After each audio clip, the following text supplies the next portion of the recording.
እግዚአብሔር መልካም ነው፣ በመከራ ቀንም መሸሸጊያ ነው።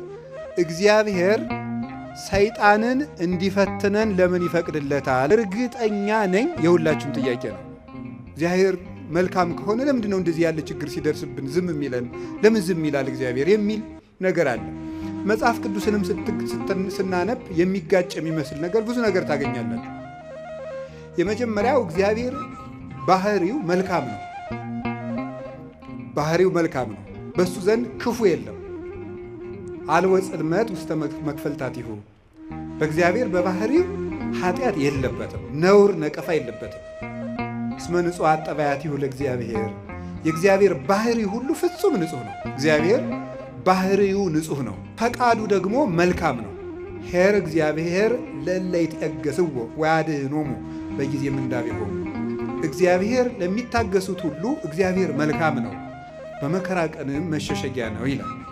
ወምስካኢነ ውእቱ አምላኩ ለያዕቆብ። የያዕቆብ አምላክ መጠጊያችን ነው። ወበእንተዝ ኢንፈርህ ለማድለቅለቀት ምድር ወለመኒ ፈለሱ አድባር ውስተ ልበ ባሕር።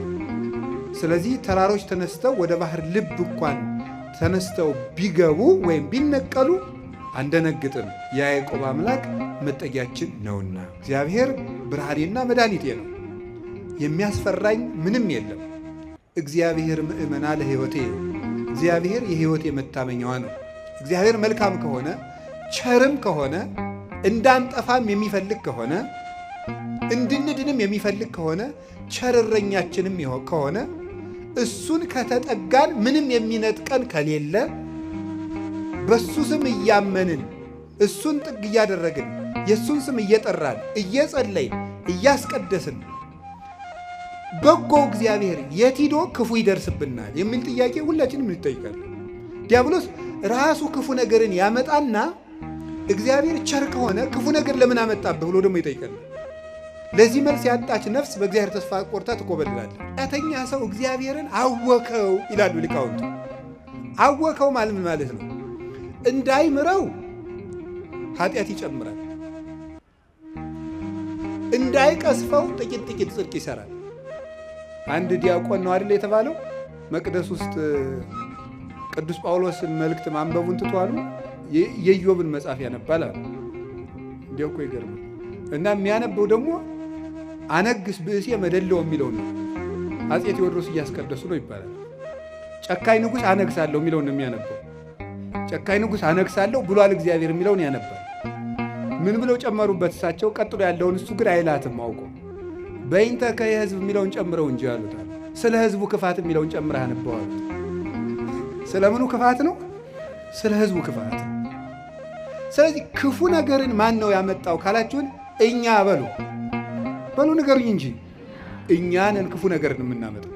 እግዚአብሔር ክፉ ነገርን አመጣለሁ ማለት ክፉ ነገር ሲመጣ ዝም እላለሁ፣ አሰናብተዋለሁ ማለት ነው። ፈርዖን በእስራኤል ላይ እንዲሰለጥን ዝም እለዋለሁ፣ አሰለጥነዋለሁ። ለምንድን ነው እግዚአብሔር ክፉ ነገር እንዲመጣብን የሚፈቅድ? አይወደንም፣ ይወደናል። አይፈልገንም፣ ይፈልገናል። አያዝንልንም፣ ያዝንልናል። እና ግንሳ ምን ሆነ? እንዳይጠብቀን እንዲጠብቀን የሚያደርገውን ነገር ሁሉ ቆርጠነዋል። ከእሱ ጋር መዋል አንፈልግም። እሱን በጸሎት ማነጋገር አንፈልግም። ሕጉን መፈጸም አንፈልግም። በቤቱ መኖር አንፈልግም።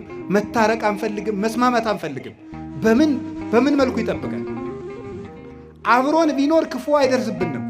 አብሮን እንዳይኖር ደግሞ ቤታችን ቆልፈናል። እኔ በደጅ ቁሜ አንኳኳለሁ፣ የሚከፍትልኝ ቢኖር ራት እበላለሁ ብሏል። የምንከፍተው እኮ ደጃፋችን መስኮታችን አይደለም፣ ልብ ነው ደጅ ያለው። ያን መክፈት ይጠበቅብናል። በየት ይግባ ክርስቶስ እኛ ጋር ለመግባት? ስለዚህ እንዳይጠብቀን ስናደርግ ክፉ ነገሮች ወደ እኛ ይመጣሉ።